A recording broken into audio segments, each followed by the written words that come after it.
और झारखंड के मुख्यमंत्री हेमंत सोरेन के प्रयासों के साथ ही अब राज्य के आदिवासी छात्रों का विदेश में शिक्षा लेने का सपना अब पूरा होने जा रहा है। साथ ही आपको बता दें, राज्य सरकार की महत्वाकांक्षी मरांग गोमके जयपाल सिंह मुंडा पारदेशीय छात्रावासी योजना इस समय सहायक बनेगी। इस योजना के तहत राज्य के अनुसूचित जनजाति के 6 छात्रों का चयन किया जाएगा जो कि विदेश में पढ़ाई के लिए जाएंगे।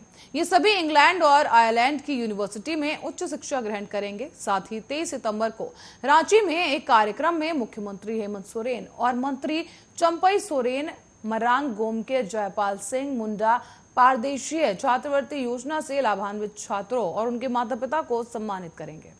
राज्य सरकार मरांग गोमके जयपाल सिंह मुंडा पारदेशीय स्कॉलरशिप स्कीम के तहत अब इंग्लैंड और आयरलैंड की यूनिवर्सिटी में उच्च स्तरीय शिक्षा यानी कि मास्टर्स की डिग्री, एमफिल के लिए ट्यूशन फीस सहित उनके रहने का और बाकी खर्च भी सरकार वहन करेगी। इसके लिए वर्ष झारखंड में आने वाली 10 अनुसूचित जनजाति वर्ग के छात्रों का चयन किया जाएगा।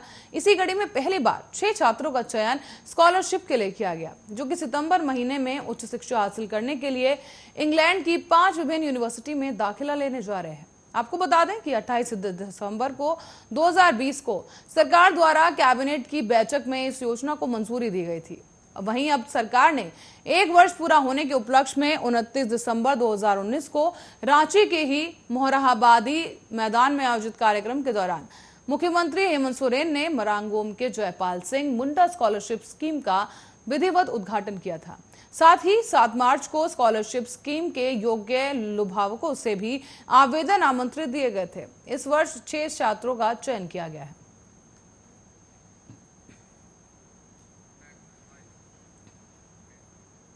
और कर्नाटक के कोप्पल जिले के हनुमासागर के पास मियापुर गांव में एक दलित लड़के के माता पिता पर 23,000 रुपए का जुर्माना लगा दिया गया।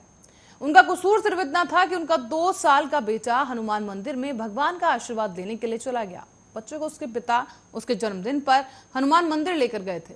चूंकि ये दलितों को मंदिर आने जाने की अनुमति नहीं है और वो हमेशा बाहर से ही मंदिर के सामने खड़े होकर प्रार्थना करते थे। पिता अपने बेटे के साथ बाहर के भगवान से प्रार्थना करना चाहता था, लेकिन उत्साह में बच्चा भागकर मंदिर के अंदर चला गया और भगवान से प्रार्थना की और वापस आ गया। इस घटना के बाद से ही एक बड़ा मुद्दा बन गया है और ऊंची जाति के ग्रामीणों ने मंदिर में दलित लड़के के प्रवेश के बाद अब अपवित्र मान लिया है मंदिर को और उन्होंने एक बैठक की और उसके बाद माता पिता से 23,000 रुपए का जुर्माना भरने को कहा, जिसका इस्तेमाल मंदिर के शुद्धिकरण के लिए किया जाएगा। हालांकि जिला प्रशासन को इस घटना की जानकारी होने पर पुलिस, राजस्व और समाज कल्याण विभाग के अधिकारियों को गांव भेज दिया गया है। अधिकारियों ने सभी ग्रामीणों के लिए भेदभाव के संबंध में जागरूकता कार्यक्रम आयोजित किया। इसी दौरान अधिकारियों ने दलित लड़के के माता पिता पर जुर्माना लगाने के लिए उच्च जाति के सदस्यों को काम सौंपा और चेतावनी दी कि अगर वो ऐसा काम दोबारा दोहराते हैं तो उन पर कानूनी कार्रवाई शुरू की जाएगी।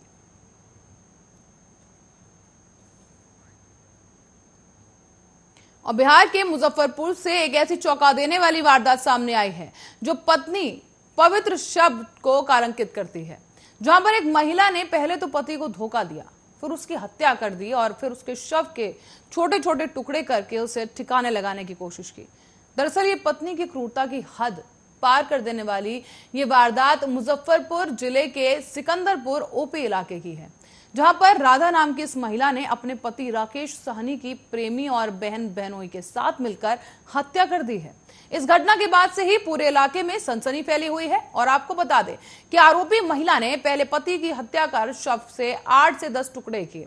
इसके बाद इन टुकड़ों को एक ड्रम में भरकर घर में ही छुपा दिया गया और फिर इनको गलाने के लिए उस पर तेजाब, नमक और केमिकल का इंतजाम किया गया ताकि सारे सबूतों को आसानी के साथ मिटाया जा सके। महिला ने पति के टुकड़े को गलाने के लिए जब नमक, तेजाब और केमिकल का छिड़काव किया, इसी दौरान अचानक से ड्रम में एक बड़ा केमिकल धमाका हो गया, जिसकी वजह से आसपास के लोग मौके पर पहुंच गए।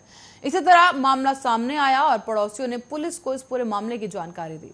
हालांकि मृतक राकेश के भाई दिनेश साहनी ने पुलिस को बताया कि उसका भाई दिल्ली में रहता था। वो करीब 6 दिन पहले ही घर वापस लौटा था और इसी बीच राधा और उसके प्रेमी सुभाष के बीच संबंध बन गए। दोनों ने मिलकर भाई की हत्या कर दी। दिनेश ने आरोपी महिला राधा और उसके प्रेमी सुभाष समेत 4 लोगों के खिलाफ मामला दर्ज करवाया। तो वहीं पुलिस जांच में सामने आया है कि मृतक राकेश बिहार में शराबबंदी के बाद भी अवैध रूप से शराब बेच रहा था।